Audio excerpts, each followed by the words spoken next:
Praise the lord. యోహాను సువార్త 15వ అధ్యాయము 15వ వచనము. ఇక మిమ్ములను దాసులని పిలువక స్నేహితులని పిలుచుచున్నాను. స్నేహానికి వయసు, కుల, మత, వర్గ, ప్రాంత, లింగ భేదాలేవి ఉండవు. ఒకవేళ భేదాలేమైనా ఉండిన ఎడల ఒకరితో మనం స్నేహం చేయలేము.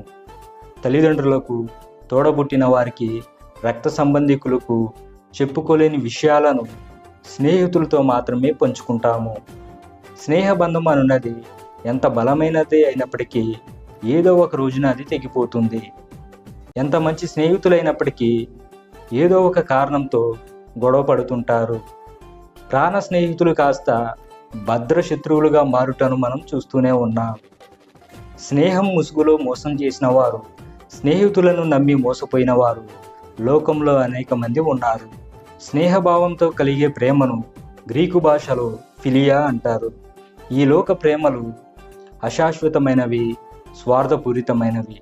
కానీ దేవుని యొక్క ప్రేమ శాశ్వతమైనది, నిస్వార్థమైనది.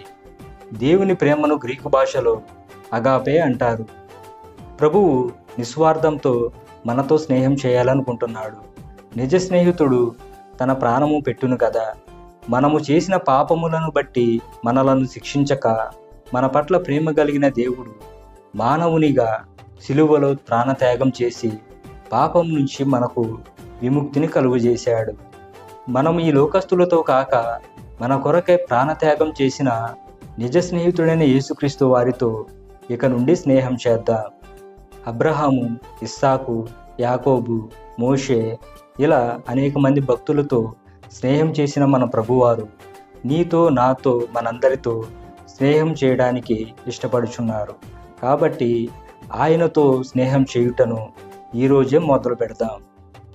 మన ప్రియ స్నేహితుడైన యేసుక్రీస్తు వారు మనందరినీ నిండుగా, మెండుగా, సమృద్ధిగా దీవించి తన రాజ్యంలోనికి చేర్చుకొనుగాక.